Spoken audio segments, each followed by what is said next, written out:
Écoutez ce que Iou lui-même dit. Écoutez.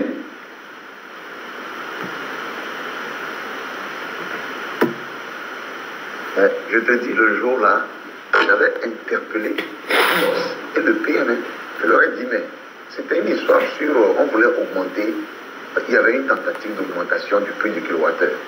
Et c'est là que j'ai dit, mais c'est pas normal. C'est pas normal. Quelle est la justice sociale? Comme ils disent, quelle est la justice sociale?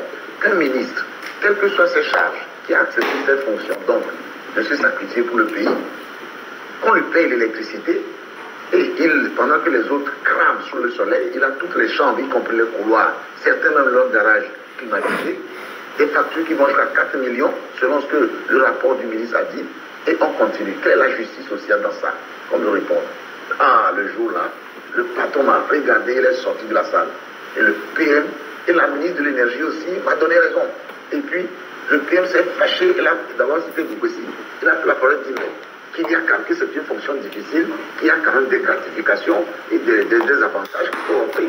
Et j'ai repris la parole pour dire, mais avantage, quand tout, et j'ai dit le jour-là, qui parmi nous ici accepterait de lui-même démissionner, quitter sa fonction de ministre? Ça veut dire que c'est quand même un métier gratifiant. Et si en plus de ça, maintenant, on nous donne ces avantages, quelle est la justice sociale? Et là, on m'a coupé le micro. Et les gens sont regardés. C'est-à-dire que ce jour-là, j'ai regardé la télévision le soir, je me dis, ah, on va me limoger. Et puis voilà. Et après, mes amis ne m'approchaient plus. J'étais devenu un paria. Hein. J'étais devenu un paria. On ne m'approchait pas. Les ministres qui priaient au Conseil des ministres, avant qu'on ne commence le Conseil des ministres, là, eux-mêmes, le jour-là, ils ne m'ont pas parlé. J'ai dit, regardez-moi ça. Vous vous dites, pasteur, quelqu'un parle pour dire non, il y a une injustice. Et c'est vous les premiers à m'en vouloir. Vous entendez?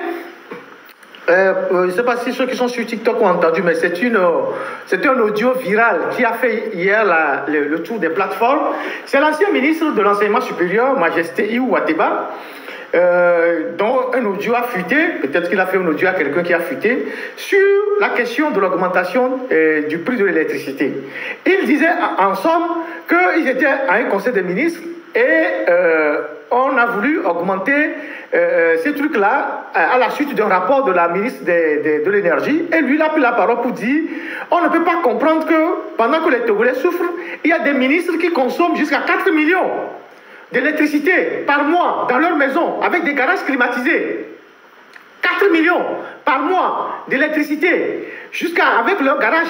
Et quand lui, il s'est opposé à ça, et force est fâchée, force est levée, il est sorti de la salle et il y a eu des trucs avec les autres ministres et il n'était pas soutenu par ses collègues. Et il dit ceci, que les ministres pasteurs qui prient pendant les conseils des ministres ou avant les conseils des ministres, alors que lui parlait de justice sociale, ces ministres ne lui adressaient plus la parole, comme si lui était devenu un pestiféré. Qui sont les ministres pasteurs qui prient au conseil des ministres? Vous les connaissez?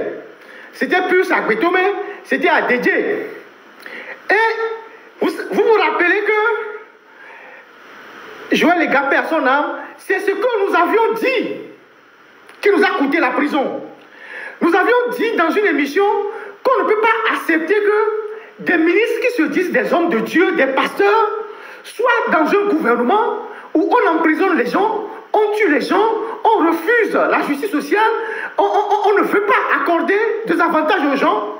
Et c'est sur la base de ce que nous avons dit là, qu'on a dit que c'est une diffamation, on nous a arrêtés, on nous a emprisonnés, et un ministre est décédé, et un de nos collègues est décédé. Vous vous rappelez? Et vous voyez que c'est un de leurs anciens collègues qui dit que ces gens-là, ils sont mauvais.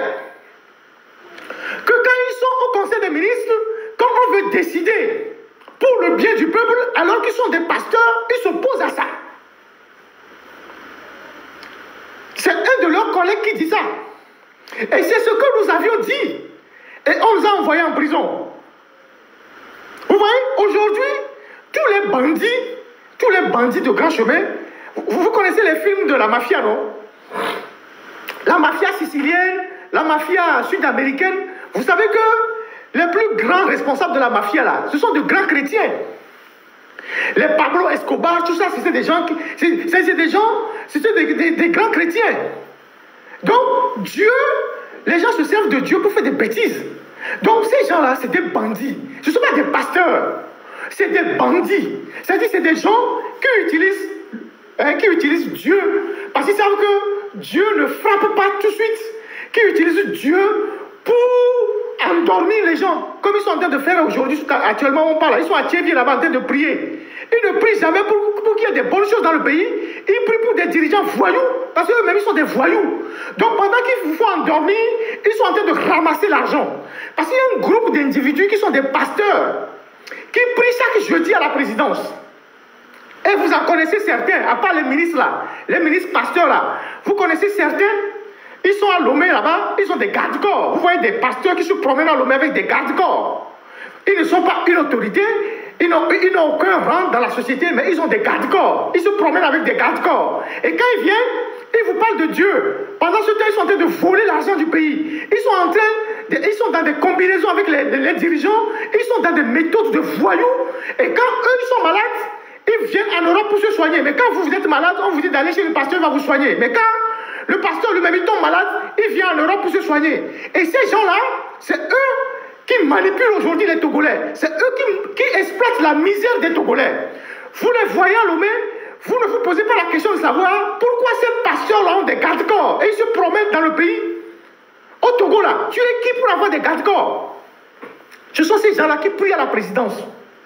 Mais ils ne prient pas pour que faut libérer les prisonniers. Comme les Afesio, comme les jeunes de Tigre Révolution qui sont en train de mourir en prison, comme les Batia Gassibé, comme les Charles Azumaro, comme tous ceux qu'on a envoyés en prison alors qu'ils ne doivent pas être en prison. Ces pasteurs ne prient pas pour que faut libérer les prisonniers. Ces pasteurs ne prient pas pour qu'on augmente le salaire des Togolais. Ces pasteurs ne prient pas pour qu'on augmente le SMIG. Ces pasteurs ne prient pas pour qu'on diminue le prix de l'électricité. Mais ils prient à la présidence pour la bonne santé de Fort. Fort qui nous prive d'électricité, qui nous prive de tout. Mais ils vont prier pour lui parce qu'ils ont leur part. Donc, les Togolais doivent changer de mentalité. Donc, ils ne prient pas pour qu'on libère Jean-Paul Omolou. Excusez-moi si je l'ai oublié. Donc, voilà ce que Iou dit.